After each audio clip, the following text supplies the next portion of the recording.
Hey guys, it's Madison and welcome to this language challenge weekend. So this challenge is actually going to be reading focused, and I actually kind of got this idea from another YouTuber whose channel is called Aru no Yume, and I actually discovered her during this year's kind of flurry of goals for 2024 language YouTuber videos. It always happens every year. I always love that period because I always find a couple of new language YouTubers that I enjoy. And like I said, I found her this year and I saw a video that she did recently about kind of an advanced Japanese reading vlog where she spent basically a week trying to read through a couple of books in Japanese, and I thought it was a really kind of fun and cool idea, so I'm doing it now for this weekend. I would love to do an entire week-long reading challenge, and I'm planning on hopefully doing this more in the future, possibly for an entire week, but for now I've been pretty busy recently, so I'm gonna try and just do it during my 3-day weekend, see how that goes first, and then possibly do it again in the future. So the plan for the weekend is to read as much as I can in all 3 of my languages, especially in Japanese and Mandarin. Japanese because I'm going to Japan in 2 weeks, and so I'm trying to have as much Japanese on the brain as possible, and Mandarin because I only have 1 month-ish left on my year-long Do Chinese subscription, and I'm not sure at this point that I'm gonna renew it right away. I might take a break from it for a while, so I want to read as much as possible during this last month in Mandarin on that app as possible. This is probably going to be an entirely digital reading challenge this weekend. For Japanese, I'm going to be using Yomu and Satori reader. Do Chinese, of course, for my Mandarin reading, and then I think for kind of my light fun reading in between those 2 primary goals, I'm going to intersperse some Korean webtoons in there as well. So I'm going to be looking at a lot of screens this weekend for sure. Initially, I was going to have kind of a blank goal of just trying to read as much as possible this weekend. However, I have a lot of other things to work on as well, like school stuff, as well as spring cleaning for my friend arriving on Tuesday to stay with me. And so I don't think it'll be good kind of mentally for me to go in with a high kind of expectations of how much can I read and then just be disappointed when it's not as high as I inevitably imagine that I will be able to read. And so instead of that, I'm going to have kind of a fixed goal of trying to read at least 2 hours per day. If I read more, great. If I can't read more, that's totally fine. I'm pretty sure I can hit at least 2 hours of reading per day over these next 3 days. We shall see, I guess, but that is the official goal that I'm setting for myself this weekend. So it's currently Friday at around 12:30. This semester I don't teach on Fridays, so I have a 3-day weekend every week, which is very, very nice, honestly. Even though my days are longer on Monday through Thursday, it's nice to have the 3-day weekend every weekend for sure. And actually last night on Thursday, I ended up kind of starting this challenge kind of sort of in the evening. I didn't get 2 hours yesterday, of course, I was kind of busy, but I did manage to read a little bit in both Japanese and Mandarin, and I did choose the story that I was gonna start in Mandarin for this little challenge, and it is called 36 Strategems 1, The Disappearing Casino. I read the first chapter of it last night and I'm hoping to finish it today. We'll see how far I'd end up getting. It's only 5 chapters long, and the 1 chapter I read yesterday took 16 minutes, so I could finish it pretty easily today. The little blurb for the story says, during the Republican period, the seaside bookstore on 9th Street seems to be a temple of knowledge at first glance, but is actually a den of iniquity. The police work diligently to unravel the mystery behind this urban legend. However, every time they are on the verge of uncovering the truth, the gambling den miraculously transforms back into a regular bookstore, leaving them baffled. How will police captain Guan Yuan use his cunning to break through the enemy's defenses? Can he uncover the truth about the casino? And then it kind of describes how this story is related to one of the 36 Stratagems, which apparently is one of the old kind of military treatises along with The Art of War. Very famous thing in China, apparently. I don't really know about that, but apparently this story kind of shows one of those stratagems. So like I said, I read chapter 1 of 5 last night. I'm intrigued so far by the story. We'll see how it goes. In chapter 1, basically it describes 2 police officers getting back from trying to hunt down this gambling den and kind of strategizing for how they're going to catch them next time, because it's always, again, the same old bookstore. I'm intrigued at how they're going to kind of resolve this story in just 5 chapters, because in chapter 1, again, they didn't actually do much. It was mostly kind of just talking and strategizing. So I guess we'll have to see how they manage to uncover the truth behind this mysterious casino/bookstore over the next 4 chapters. So I'm intrigued to see what happens next. The whole story is written based on a vocab of just 600 characters. There was definitely quite a bit of vocab during my first chapter last night that was either kind of vaguely familiar or not very familiar. A lot of new terms around kind of police work specifically. I've heard and read the term police before in Mandarin, but not very often, and so I did add it to my vocab list on Do Chinese along with some other kind of related vocabulary, like to try to arrest somebody, that kind of stuff. And so we'll see how the vocab goes names for this. I'm already, pretty familiar with police station and police car and police officer after even just the first chapter, which isn't that long. And so I expect by the end I will be, fairly well versed in police related vocabulary, at least, very basic based on this 600-word character bank. But yeah, that's enough of a rambling intro to this story. Let's go ahead and continue reading it. 街上的人听了都害怕的向警车靠过来。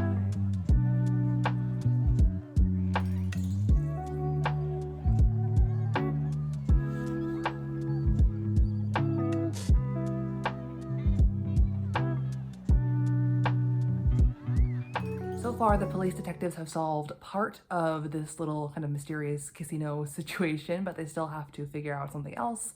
I'm assuming they do that in the last 2 chapters here, so let's find out. 是队长。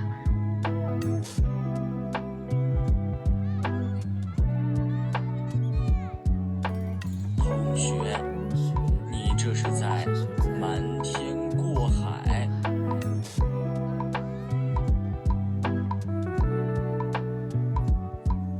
Alright, so a little while ago I finished chapters 4 and 5 of the 36 Strategems Part 1 story, which were the last 2 chapters in this Part 1 story on the app, and I realized I had misunderstood how this story works. So chapter 4 was actually the last chapter of this Part 1 story, and it ends on a cliffhanger that continues in Part 2 of the 36 Stratagems kind of series on Do Chinese. So I thought that each part of the 36 Stratagems series on Do Chinese would be like a different story that each revolves around a different like idiom or stratagem from this ancient text that they're based on, but actually it seems like so far it's going to be one continuous storyline. Just each part of the story is going to focus on one of these idioms slash stratagems. So apparently that's how that works. And chapter 5 then, since chapter 4 was the kind of cliffhanger finale of part 1, chapter 5 kind of went over the idiom itself, talked about how the idiom was expressed through that story and other kind of situations where you can use it, other examples and stuff. So it was more of like just a nonfiction explanation slash examples of situations where this idiom could be used. And so it wasn't part of the story, but it was still an interesting read, had some new vocabulary and stuff, so that was still very interesting to go through. So yeah, I finished basically the story on a cliffhanger, and I'll have to pick up the second part either later today or tomorrow in this challenge. But for now, I'm gonna switch gears and go to Japanese. I've been, over the past few days, kind of reading through, or rereading, I should say, through one of the stories that I read last year during my like everyday Japanese reading challenge. It's called The Jam Maker on Satori Reader, and it is about a blind woman who likes to make jam and sell jam at the market. I have reread up to episode 20 out of 60 total, I believe. Yeah, 60 total episodes, and so far in the portion that I've reread from the story, of course I know everything that happens, but in the first third of it that I have read, it kind of goes over her recollections of her life so far, her childhood. She meets a young neighborhood boy who lives around her, and he's starting to come like help her around her little garden area for the first time. So that's where I've gotten to in that story. And the reason that I'm rereading this story instead of moving on to a brand new story is because I had like a 6-month hiatus in my Japanese reading. I got up to like low intermediate, upper beginner last summer-ish when I was doing the everyday reading situation, but then in the 6 months since then, I did basically nothing in Japanese, almost. I did like a day or two here and there, but almost nothing basically. And so I definitely got kind of rusty and forgot a lot of my character recognition. And so I kind of need to practice a bit to get up to speed on recognizing characters that I did know at some point last year. And I basically read all of the easier stories already on Satori Reader, and so I'm kind of just rereading a few of the easier ones before I move on to a brand new, more intermediate level story, because I think it might be a bit too much of a slog if I try to like jump into an intermediate story right off the bat. So that is why I'm doing that. I might read some new stuff in Japanese as well later this weekend, but for now, the plan is to focus on this for today.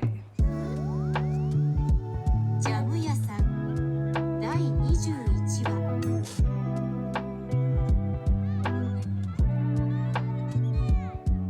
Alright, so just read a decent chunk of that story, The Jam Maker. Originally, I was just planning on reading 10 episodes again, like the last few days, but I felt inspired to read a little bit more today, and so I actually read 15 episodes of the story, which means I have 25 left to go. I might finish tomorrow, might not. We'll see how much I feel like reading tomorrow, but that's at least it for tonight as far as Japanese is concerned. I just checked my time for the day so far, and it's been an hour and a half-ish so far between the Mandarin and the Japanese, so that's definitely good. Once I do some Webtoon reading before bedtime, that should definitely take me quite a bit over that time actually, so that's good news. I haven't really been reading any Webtoons lately just because I wanted to kind of wait and have more of a stockpile of episodes to read all in one chunk for each story. I don't like reading little tiny snippets every single week. I prefer to have kind of a large block of episodes that I can kind of churn through at once. And over Christmas break, actually, one of the stories that I was reading finished entirely, and so I think I'm gonna read the end of that Webtoon tonight. I believe I have around 10-ish episodes left, and so that should take me around an hour-ish is my guess. We'll see how long it ends up taking, but I'm gonna wait, like I said, till bedtime to read that. In the meantime, I'm gonna work on some school stuff, dinner, cleaning, that kind of stuff. Probably not gonna film any of it, but I will check back in tonight once I start reading that Webtoon.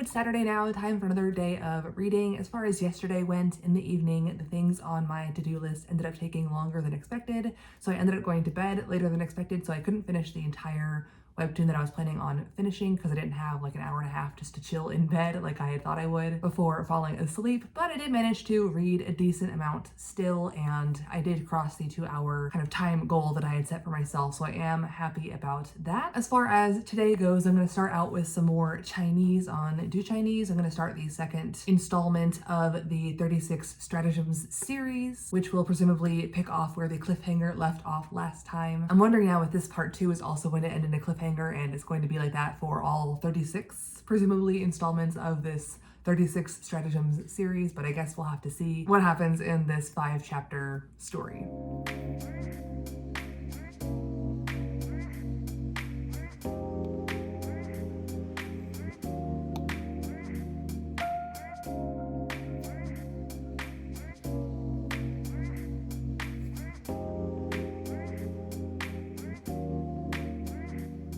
Alright, so I read through the entirety of part 2 of that story in one sitting. Once again, the detectives kind of took 2 steps forward, 1 step back kind of thing in their kind of solving this mystery / catching the criminal kind of plot line. And once again, the first 4 episodes, or chapters I should say, were actual plot line, and the last chapter was just an epilogue explaining the 4-character idiom that makes up this stratagem of the 36 Strategems military / political strategy stuff. So that was that, and once again it did end in a cliffhanger of sorts, saying to stay tuned to the next part to see what happens next. I will say I was not planning on starting a long series during this weekend. I was hoping to just read a couple of standalone stories, so I kind of unintentionally did what I did not want to do, but that's fine. I'm gonna stop this series for now. There's actually part 3 and half of part 4 available so far, but those are categorized as upper intermediate, and I'm focusing on the intermediate stories for now. So I'm gonna pause from this 36 Strategems story for a while and probably come back when there's a lot more parts to the story actually available. So that was my Mandarin reading for the day. I'm gonna take a quick break, work on some other things on my to-do list outside of language learning, and come back to do some Japanese reading on Satori Reader.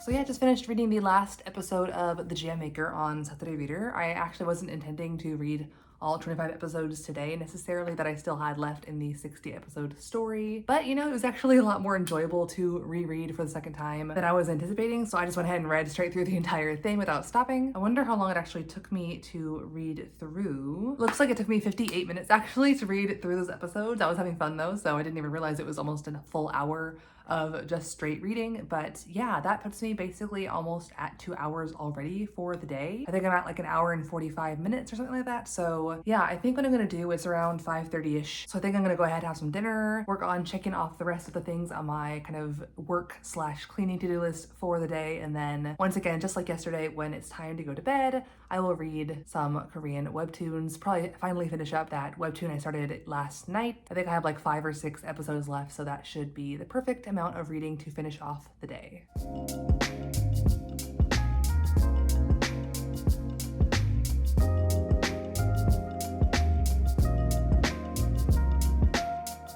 Okay, so it's now Sunday. I have had a super busy weekend. It hasn't been the most restful weekend, but it has been a good weekend. Hard to believe it's already almost over, but here we are on Sunday. Last night I did manage to finish that webtoon that I've been working on. It took, I think, a little over an hour to get through the last episode, and that doesn't even include the bonus episodes. So yeah, I definitely underestimated how long that would take to finish the first night when I planned to read all of it in one little easy peasy swoop, but I did finish that. I might read those bonus ones tonight. We'll see what I feel like doing then, but I'm gonna start out today with some Japanese, mixing things up, and instead of doing Satori, I'm gonna switch to Yomu today. Yomu is basically the Japanese version of Do Chinese. The same people who created Do Chinese are making this new website/app now. It's not an app yet, but I suspect it will be soon. And right now they have one story in the level of Beginner 3, and it's called Reincarnated Rick's Time Travel Adventure, and that's what I'm planning on reading through today. The description reads, Rick is a big golden dog. He can't remember why he is here. Someone tells him this is the Sanzu Bridge. Everyone must drink a soup. Rick doesn't know what the Sanzu Bridge or a soup are. He just wants to find his owner, Shinichi. Will they be reunited? And apparently it's based on a vocab of 800 words, and it's about the Japanese concept of reincarnation. So that's what I'm reading today. It has 13 chapters. If it goes fairly quickly, I might go ahead and read all 13. If not, I might just read around half or so and then stop and move on to my other languages for the day. We shall see how it goes. 1. ここはどこ?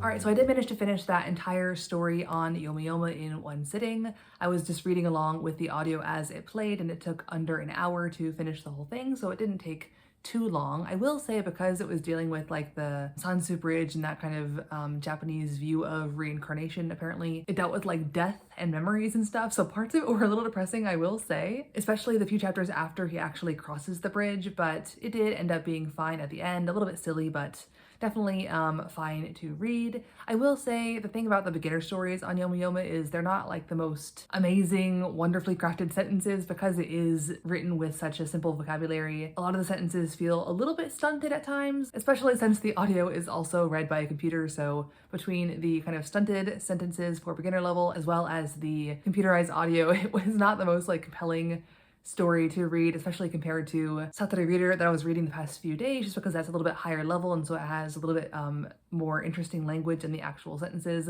plus an actual human reading the story, so definitely a lot more compelling and engaging on Satori compared to Yomu so far. But the good news is that because of the easier sentences, I was able to turn the furigana off and just read along with just the kanji and listen to the story and read everything basically. I think once I hit the intermediate level, I might need to actually turn the furigana on and pay more attention as I'm reading, because I think there'll be a lot more unfamiliar vocab at that point. But up through the beginner levels 1, 2, and 3, I was able to read basically all the kanji without any assistance. So that's that little update. Moving on to the next thing for today, and that is Do Chinese. Like I mentioned yesterday, I'm all done with the 36 Strategems story for now. I'm going to come back to that later when they have more parts to the story available, probably in a few months perhaps. And so I was looking through some of the other intermediate level stories on here, and a couple of them looked really interesting but were a bit too long for what I want to do for today. I wanted a story that I could easily read in one sitting once again, and so I chose one that had like just 4 or 5 chapters rather than like 13 to 15 chapters, which is a bit too much for one day. And the one I think I've decided on is called Vanity and Some Sables. It's 5 chapters long and based on a vocabulary of 600 characters. And the description reads, gang leader Li Feng decides to leave his criminal past for his newfound love.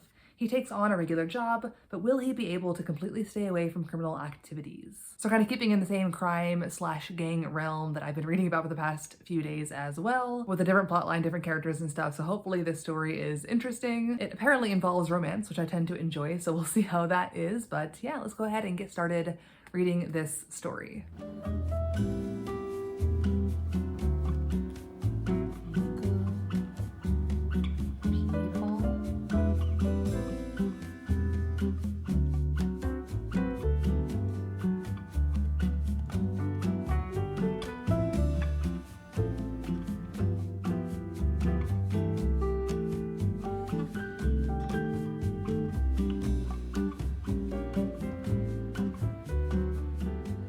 So I just finished that story, and it was a little bit less of kind of falling in love and choosing to leave the gang and more of just telling what happens after leaving the gang, but it ended up being an interesting story still, so glad I read that. It took me around 45 minutes to read through it, and so yeah, now I've done my Mandarin and Japanese for the day, and so tonight, once again, I will do just some webtoon reading in bed to finish up my reading for the day. So it's around bedtime for me now, but while I'm waiting for my dryer to finish, which you can probably hear in the background, I'm gonna go ahead and read my webtoon for the day. I'm probably gonna read this one today, 첫사랑은. There's 4 episodes out apparently that I can read, so I'm gonna catch up on this and we'll see how long that takes.